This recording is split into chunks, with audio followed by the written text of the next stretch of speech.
It went live! Okay, I gotta go text you.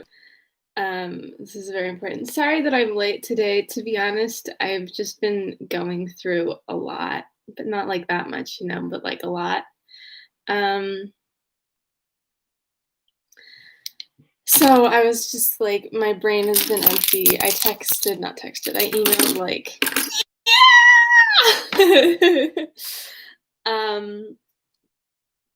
My connection, I guess, is just ass today. But I emailed like 7 of my professors last night. It was like, what am I gonna do? I don't know what to do next year. And then the professor whose like concentration I'm not in was like, Sophie, like, it's gonna be okay. Like, you always have a place in the cinematography concentration. Like, if you need any help, like, text me anytime. It's so great to hear from you. And I was like, I love you. Made me feel like okay for the first time in a little bit. And like, he makes me excited about learning. It sounds like I'm in love with Bill McDonald. I'm not in love with Bill McDonald, just for everyone. Just so everyone knows. He just like makes me excited about learning, and like he clearly knows that like this is a bad situation, and obviously like it's really, look at my little I'm distracting myself. Anyways, he like just clearly knows that obviously like we can't really learn cinematography right now. So he's opening up grad classes for us. He's like, if you want to take that class, I'll create a section for you so that you can take that class and get whatever credit you need without having like, it's a Totoro. Look, I have so many Totoros. I'm making one of my friends come over tonight so I can show her Howl's Moving Castle and Spirited Away because I just watched Totoro. Look! I have problems. I can't wait to be in a grad class and like scoot over and people can see all my fucking stuffed animals on my bed. Anyways, where was I? So yeah, and then I just kind of felt like it just is like he's clearly like knows that this isn't good and is going to do everything in his power to like make sure that we get an education of some sort, even if it's not the education that we like originally planned. And not that my other class wasn't going to do that. It was just like it felt so compromised and I didn't know what to do. And I was like so like unhappy. And then just like that one email from that one professor was like, the clouds opened up and sun shined through. So yeah, I walk a precarious rope. But anyways, speaking of people who are walking precarious ropes, let's talk about the mess that Catherine has got herself into. So yesterday, Catherine was like, I'm going to try out some lighting stuff because I need to look good on Zoom, you know? Here's I love this. I got this scarf off Poshmark. Let me find it. There's a little bunny on my scarf that I'm just going to be a soft diffused light. I'm glowing. So what happened yesterday? So Catherine was like, I'm really wigged out. I'm pretty sure Papa Tilney killed his wife and/or is holding her hostage in her own bedroom in that weird, creepy, like corridor that they won't let me go on. I got a lot of bunnies today. And so she's like, I'm gonna go check it the fuck out. I gotta see. And so she goes and she opens the door and it's just a regular room. She's like, oh shit. It was kind of dumb of me to like think that she'd be in here, you know? Like that's kind of embarrassing. And then she hears footsteps and she's like, oh my God. Oh God. And so she like runs out of the room and she's like, I don't know where to go. And the footsteps start getting faster and she's like, and then who appears but Henry Tilney? And she's like, what are you doing here? He's like, it's my house, and also the staircase is the one that comes from upstairs. And she's like, oh yeah. And he's like, what are you doing here? Did you get lost? And her, stupid as hell, does not lie and say, yeah, I just took a wrong turn. No. She's like, I was looking at your mom's room. And he's like, did Isabella talk? Like, what? and, and he's like, oh, I guess Isabella must have like talked a lot about her and sent you here. And she's like, again, has a perfect opportunity to be like, yeah, she just told me to come check it out whenever. Was like, no, I just wanted to look at it because, you know, she died. And Henry's like, what do you mean? Like, and she's like, well, you know, like she died and nobody was at home and your dad doesn't seem like he loved her that much, which is like the worst thing you could possibly say. And he's like, what do you mean? Like, no, she had like, I mean, I don't know, she had epilepsy, but this is like, she's like, yeah, she had seizures a lot and like she had a really bad one and the doctor came and was like, yeah, she's going. And both me and my brother and my dad were here. And like, my dad loved her as much as he could, but like, you know, everybody loves in different ways. So, no, only Isabella wasn't at home. The rest of us were here. We were all with her when she went. And then Catherine's like, oh my God. And then Henry's like, you should really like, not think like that, you know, like not make this morbid fantasy up about other people's lives. It's kind of rude. Like it's kind of like the like Emma, like badly done Emma, which I think is one of the best lines, just like badly done Emma. But that's sort of, it's that sort of like energy of like, don't make up stuff about other people's lives. Like, you don't know what's going on. And then she like, they reach the end of the corridor and she runs off crying.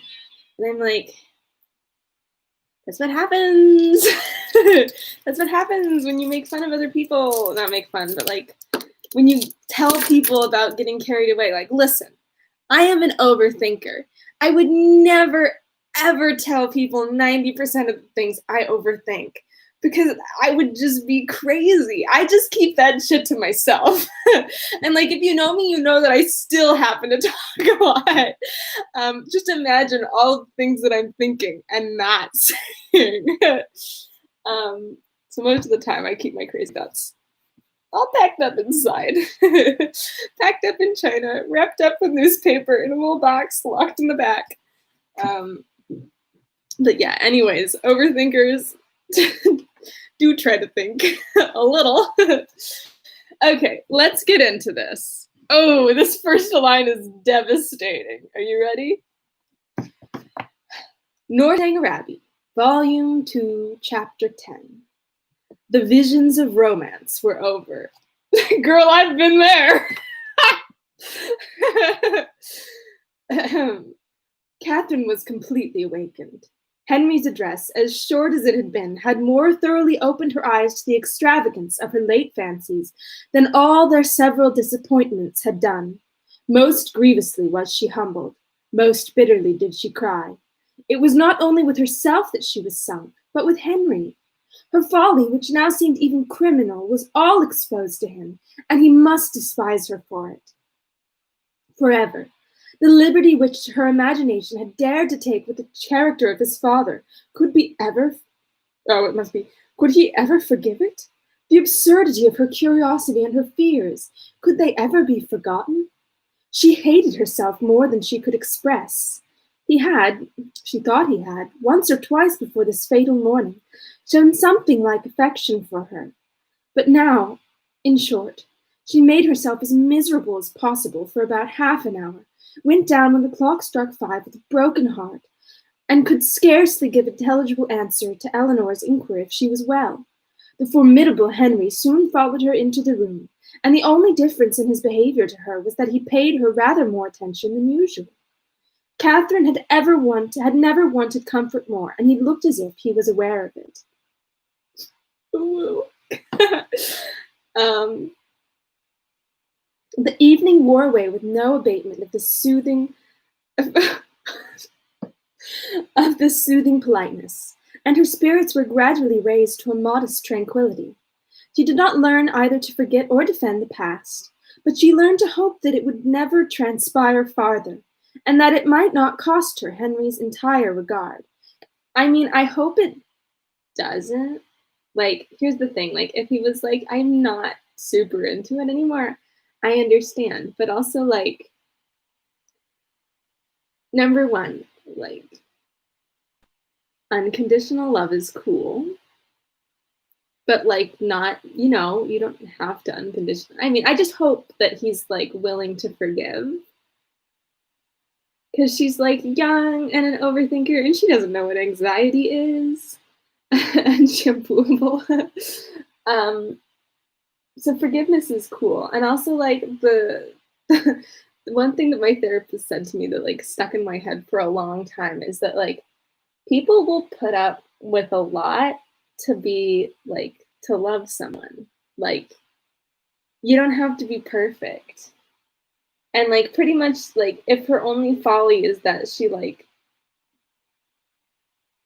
goes a little crazy sometimes, like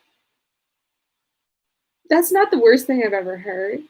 Like it's like she definitely should have kept it to herself, but like she was honest and that's something. Like she didn't try and lie. She was like 100% honest and like that's nice, maybe. I don't know. Okay. Her thoughts being still chiefly fixed on what she had with such causeless terror felt and done, nothing could shortly be clearer than that it had been all a voluntary, self-created delusion, each trifling circumstance receiving importance from an imagination resolved on alarm, and everything forced to bend to one purpose by a mind which, before she entered the Abbey, had been craving to be frightened. She remembered with what feelings she had prepared for a knowledge of Northanger. She saw that the infatuation had been created, the mischief settled long before her quitting Bath, and it seemed as if the whole might be traced to the influence of that sort of reading which she had there indulged. Charming as were Mrs. Radcliffe's works, and charming even as were the works of all her imitators, it was not in them, perhaps, that human nature, at least in the midland countries of England, okay, again, kind of problematic, was to be looked for. Of the Alps and Pyrenees, with their with their pine forests and their voices, they might give a faithful delineation, and Italy, Switzerland, and the south of France might be as fruitful in horrors as they were there represented. Catherine dared not doubt beyond her own country, and even of that, if hard pressed, would have yielded the northern and western extremities. But in the central part of England there was surely some security for the existence even of a wife not beloved. In the laws of the land and the manners of age, murder was not tolerated, servants were not slaves, and neither poison nor sleeping potions to be procured like rhubarb from every druggist. Among the Alps and Pyrenees, perhaps, there were no mixed characters. There, such as were not spotless as an angel, might have the disposition of a fiend. But in England it was not so. Among the English, she believed, in their hearts and habits, there was a general though unequal mixture of good and bad.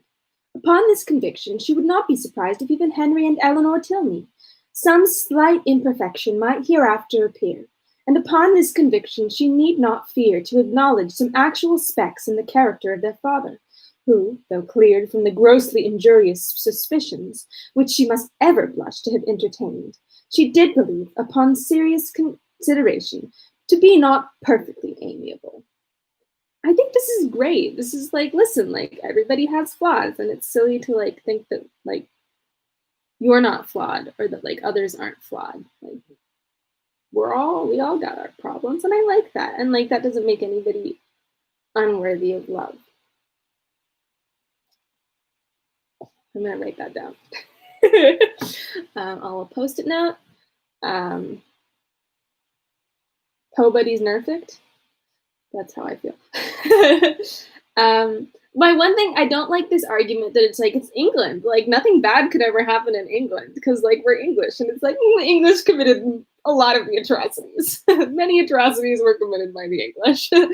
So I don't love that argument, but which has been made like twice. It was made in the last chapter as well, but here we are. I seriously haven't made it past. I haven't flipped a page yet. This is a problem. Her mind made up on these several points, and her resolution formed of always judging and acting in future with the greatest good sense. She had nothing to do but forgive herself and be happier than ever. Ah. And the lenient hand of time did much for her by insensible gradations in the course of another day. Henry's astonishing generosity and nobleness of conduct, in never alluding to in the slightest way to what had passed, was of the greatest assistance to her, and sooner than she could have supposed it possible in the beginning of her distress, her spirits became absolutely comfortable and capable, as heretofore, of continual improvement by anything he said. There were still some subjects, indeed, under which she believed they must always tremble. The mention of a chest or a cabinet, for instance. And she did not love the sight of... Okay, so she did not love the sight of Japan in any shape. I think Japan is a type of wood, and I don't think it's actually the place. And I don't know why it's a type that's called that. Is it bamboo? I don't know. Is that bad? I don't know. Maybe. That's a better guess. Okay, I'll have to look that up. When I say that, will I actually look it up? But even she could allow that on an occasional memento of past folly, however painful, might not be without use. The anxieties of common life began soon to succeed to the alarms of romance. Her desire of hearing from Isabella grew every day greater. She was quite impatient to know how the Bath world went on, and how the rooms were attached, and especially she was anxious to be assured of Isabella's having matched some fine netting cotton on which she had left her intent, and of her continuing on the best terms with James. Her only dependence for information of any kind was on Isabella. James had protested against writing to her till his return to Oxford, and Mrs. Allen had given her no hopes of a letter till she had got back from Fullerton. But Isabella had promised and promised again, and when she promised a thing, she was so scrupulous in performing it. This made it so particularly strange. For 9 successive mornings, Catherine wondered over the repetition of a disappointment, which each morning became more severe. But on the 10th, when she entered the breakfast room, her first object was a letter, held out by Henry's willing hand. She thanked him heartily, as if he himself had written it. "'Tis only from James, however," as she looked at the direction. She opened it. It was from Oxford, and to this purpose. "Dear Catherine, though God knows with little inclination for writing, I think it is my duty to tell you that everything is at an end between Miss Thorpe and me." I could have called that. "I left her in Bath yesterday, never to see either again. Shall not enter into particulars, they would only pain you more. You will soon hear enough from another quarter to know where lies the blame, and I hope will acquit your brother of everything but the folly of too easily thinking his affection returned. Thank God, I am undeceived in time, but it is a heavy blow, after my father's consent had been so kindly given. But no more of this. She has made me miserable forever. Let me soon hear from you, dear Catherine. You are my only friend. Your love I do build upon. I wish your visit at Northanger may be over before Captain Tilney makes his engagement known, or you will be uncomfortably circumstanced. Poor Thorpe is in town. I dread the sight of him. His honest heart would feel so much. I have written to him and my father. Her duplicity hurts me more than all. Till the very last, if I reasoned with her, she declared herself as much attached to me as ever, and laughed at my fears. I am ashamed to think how long I bore with it. But if ever a man had reason to believe himself loved, I was that man. I cannot understand even now what she would be at, for there could be no need of my being played off to make her secure of Tilney. We parted at last by mutual consent. Happy for me had we never met. I can never expect to know such another woman. Dearest Catherine, beware how you give your heart. Believe me, James." Catherine had not read 3 lines before her sudden change of countenance, and short exclamations of sorrowing wonder declared her to be receiving unpleasant news, and Henry, earnestly watching her through the whole letter, saw plainly that it ended no better than it began. He was prevented, however, from even looking his surprise by his father's entrance. They went to breakfast directly, but Catherine could hardly eat anything. Tears filled her eyes and even ran down her cheeks as she sat. The letter was one moment in her hand, then in her lap, and then in her pocket, and she looked as if she knew not what she did. The general, between his cocoa and his newspaper, had luckily no leisure for noticing her, but to the other two her distress was equally visible. As soon as she dared to leave the table, she hurried away to her own room, but the housemaids were busy in it, and she was obliged to come down again. She turned into the drawing-room for privacy, but Henry and Eleanor had likewise retreated thither, and were at that moment deep in consultation about her. She drew back, trying to beg their pardon, but was, with gentle violence, forced to what? Forced to return. And I lost it. Okay, there we go. And the others withdrew after Eleanor had affectionately expressed a wish of being of use or comfort to her. After half an hour's free indulgence of grief and reflection, Catherine felt equal to encountering her friends, but whether she should make her distress known to them was another consideration. Perhaps if particularly questioned, she might just give an idea. Just distinctly hint at it, but no more, but not more. To expose a friend, such a friend as Isabella had been to her. Okay, let's analyze. She was not that great a friend.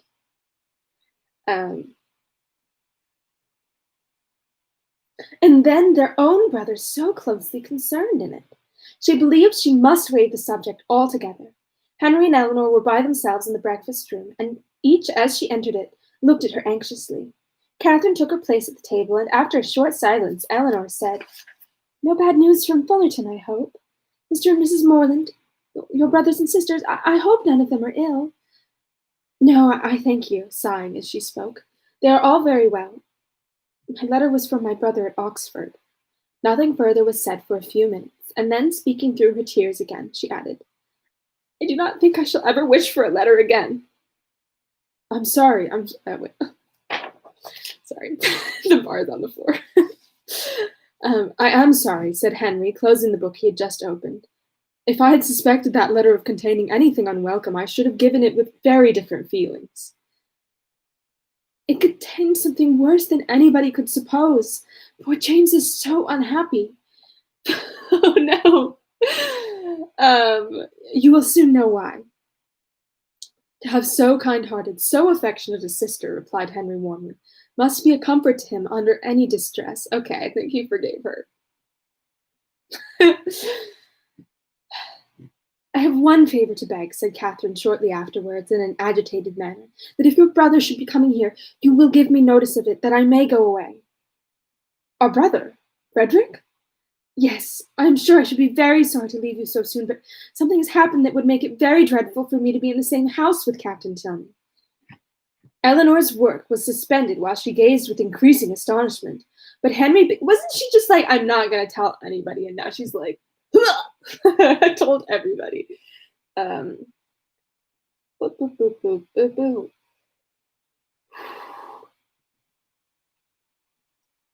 But Henry began to suspect the truth, and something in which Miss Thorpe's name was included passed his lips. "How quick you are!" cried Catherine. "You have guessed it, I declare. And yet when we talked about it in Bath, you little thought of its ending so. Isabella, no wonder now I have not heard from her. Isabella has deserted my brother and is to marry yours. Could you have believed that there had been such inconstancy and fickleness, and everything that is bad in the world?"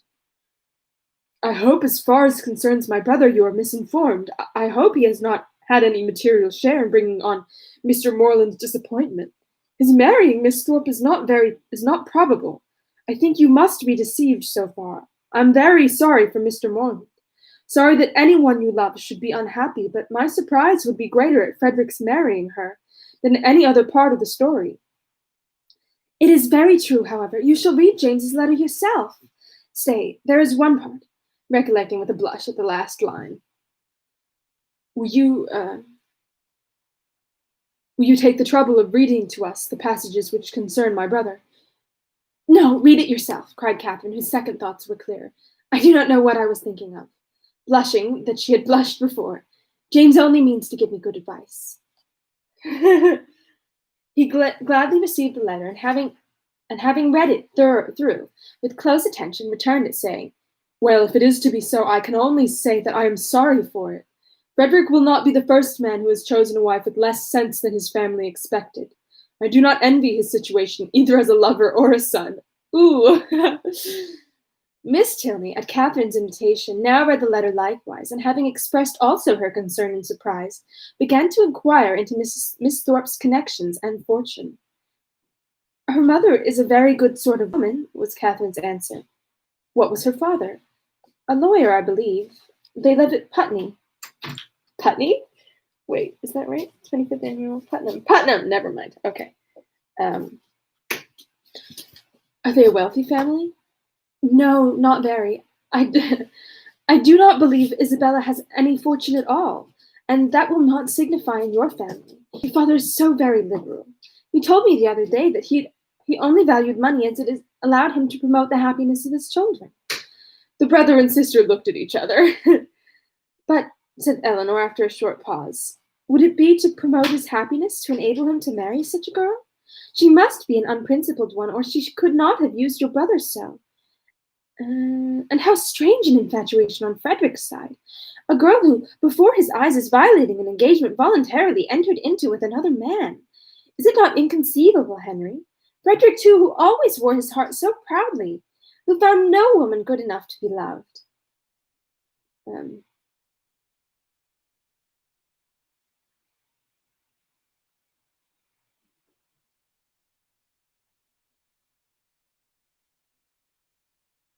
okay. I don't know who's speaking.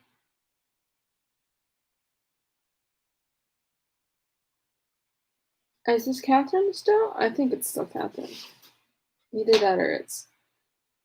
"That is the most uncompromising circumstance, the strongest presumption against him. When I think of his past declarations, okay, I think.